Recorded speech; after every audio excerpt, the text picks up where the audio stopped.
fire zone, it's going to burn you. But some of us would try to put our hand there anyway. Yeah. Yes. Likewise, the sorrow we feel when a loved one passes away only helps us understand how valuable life is. And I like this. How valuable life is. But it also teaches us to appreciate the time we have with people. To appreciate the time we have with people. Because life is short. Appreciate one another. Appreciate our brothers and sisters. Because life is short. And then if you don't, you can regret after they're gone. I wish I'd spend more time with so-and-so. I wish I'd done this. I wish I'd done that. However, I think the most important reason we have been given more difficult emotions is because without them we might not realize we need God. That's good.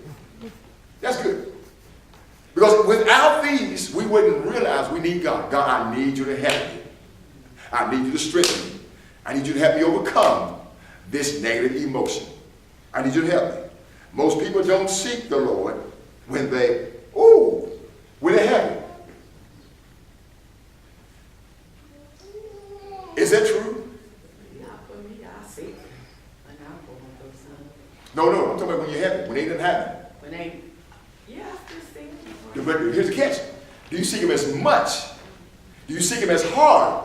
No, I'm not. Okay. Thank you. I didn't relax until another storm comes. Okay, that's the thing. You being honest and transparent, and that's what all of us, if we be real about it. Because as long as things are going well, we don't seek God as much. We don't pray as much. We don't do all those things as much until some trouble comes our way. And then we'll just go gung-ho after God in prayer and all those things. But if the rock is gone, you will keep seeking. You just keep thanking for bringing you out of it. What for him bringing you out of you would make. Well, watch this. We will for a while. And if we really be real about it, if any of us be real about it, we will for a while. But as long as things, after a while, things keep going good, we become lethargic or lackadaisical. And all that stuff will go on. And we'll kind of just let up until another crisis happens. It's going good. I'm going, watch this. I'm going to still pray. I'm still going to read the Bible. I'm still going to, do it. But I'm not going to be Diligent about it, like Fervent. That's the word we're going to use. I won't be fervent about it. I won't be fervent about it as I would be if things are going well. yeah. And that's why God allows some trouble come our way to help us continue going after him and seeking his face. Yeah. Because, come on, if we all be real, when things are going good and it's been going good for a good 4 or 5 months, we ain't going to really pray hard. But you know what helped me though, when Sunday school Sunday, when Sister Teresa kept saying, no, God, he knows that you're going to come out of whatever you're going through. And he let it Satan, With Job. But he knows, that helped me that he knows that I'm going to come through it, even though when I'm going through it, I don't feel I'm coming through it. But I know that in the end, he's going to bring me through it when I come through it. And then I say, after hearing that lesson Sunday, that he knows what I'm going through. He knows he's going to bring me out. So that kind of give me a little bit ease, knowing that he let him do it. He couldn't do it on his own, so he can't just keep on tormenting. Yeah, in the case with Job, God allowed Satan to do what he did. And because he knew what was in Job. And as I said Sunday afternoon, God knows what's in us. And sometimes God got to shake us up because, I use that analogy, with the orange juice analogy, the good stuff's at the bottom of the orange juice. And if you don't shake the orange juice up, what's on the bottom won't come to the top.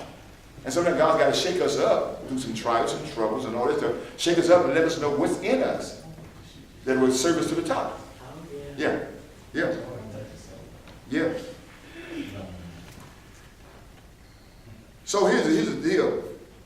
They do not automatically ascribe the blessings they receive to his kind of generosity, generous hand. It don't automatically happen.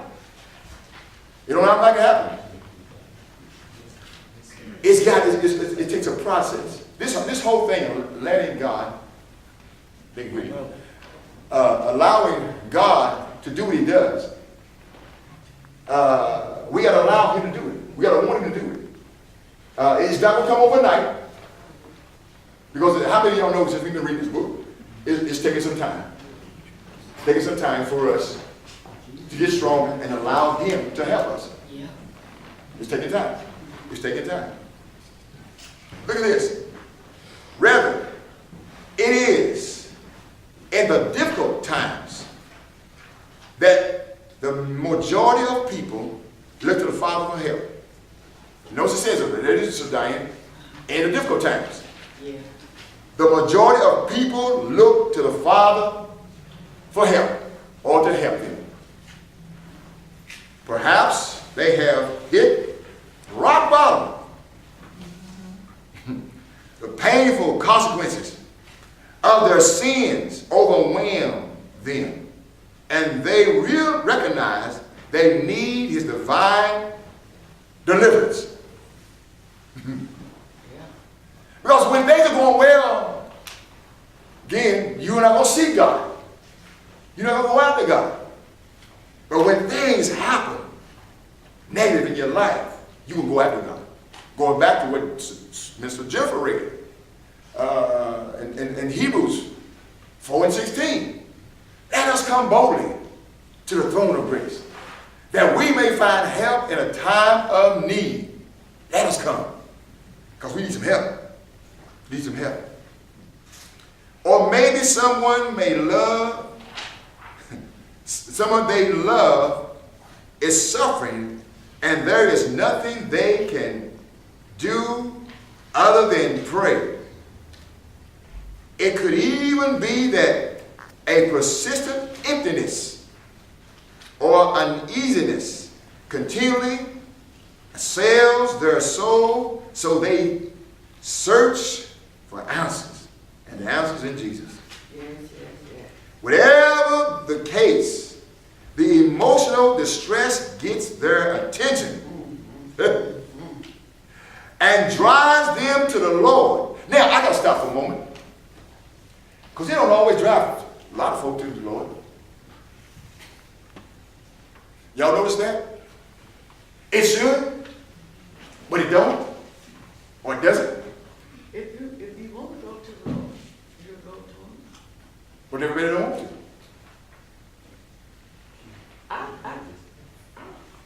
Yes, Yeah, I would want to, because he's the only one can help me. You know, I wouldn't want to go nowhere, you know, because I just know that he's the one that's going to help me and bring me out. Nobody can help me. I'm speaking for me. Yeah. Nobody can help me. But see, everybody should have that mindset. Because everybody in the church don't have that mindset. If they go through the right thing, can't nobody help them. I'm just, Well, some of them are going through it. But they let me say this word. I guess I'll say it this way. They're just spiritually stubborn. Because here it is. If they can't handle it, if they can't do it, nobody's going to do it. But God is supposed to be in our lives to handle all of our difficult challenges and problems that arise in our lives. And it's our responsibility to allow him to do what he does best, is to help us.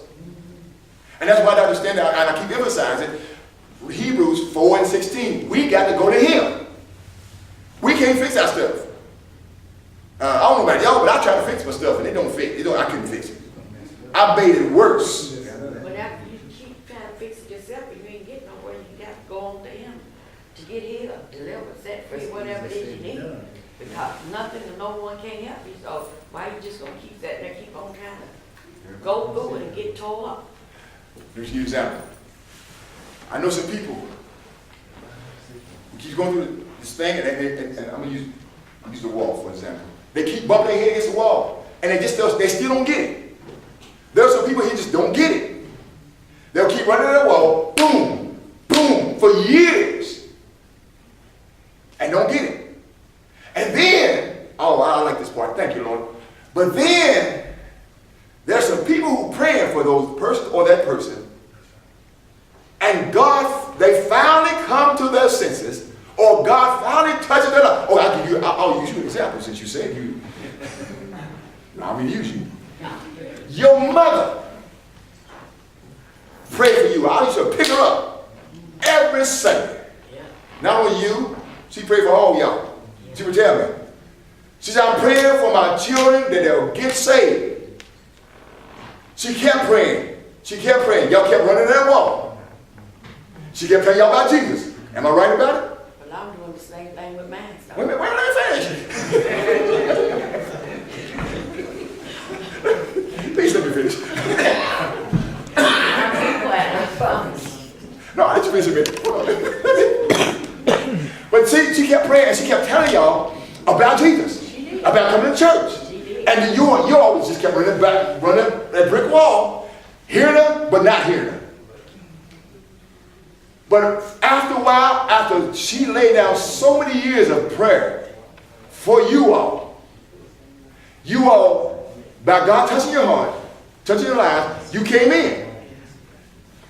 And God's still working with some of the others who ain't came in yet. So you see what I'm talking about now? All right, now go ahead. What you saying?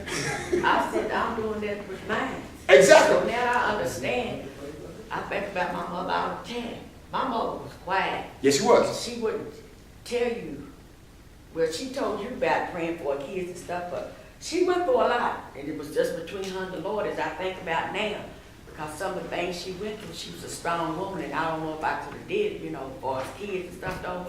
And as I realize now, it's just all that time when she was by herself, it was her and the Lord. Her and the Lord. And she was praying for her children, grandchildren, great-grandchildren, whoever, and she was just with God all the time, just praying. Yeah. Yes. I realize a lot now, Lord. So She's see, a strong woman though. yeah. So you see what I'm saying? Everybody don't come around as easy as you was talking about. Sometimes it takes years for people to come around. And some people don't come around. But I use your mother, for example, because I know she told me. And then when I saw y'all come in, one at a time, I said, her prayers have been answered. Yeah. I'm almost done, y'all. Ooh, I'm almost done. Before I go any further, are there any yes, talk to me. I was just going to say, because we were talking about that scripture, that verse that says, at the end says, and found grace whenever we need help. Yes. And I was thinking, for Diane to even get to the point where she at, that was the first thing she realized, that she needed help. Yes. And that's the thing, people don't realize that they really need help. And they're not ready to accept that. Even if you try to give them help, they're not to that point to accept that yet. So it takes God to touch their heart. Yes. To realize you need help. Yes. Exactly. And the other thing you said that just rested in my mind, go back to your mother. She was very patient to wait. Yeah, she was. She had to be It just came when you said that. to deal with all of us, though, for real. Because she had a whole bunch of kids. Yes. Had a whole bunch of kids. Attitudes, and I think about that With all these kids, with all these emotional things going on, grandkids. she was very patient. And Sister Carrie was very calm. Yeah, she was very calm, and she said, I'm just praying for him, Brother Ray. That's what she just called me, Brother Ray. Brother Ray, I'm just praying for him. And the Lord bring him on in. That sounds like what I say about me. Yeah. Pray for you. And see, you were, and I know you, because you used to live around the corner from me. And I would see Diane, and Diane wouldn't smile like she's about to now. Well, she had a smile, but it didn't have a smile. It was a smile for another reason.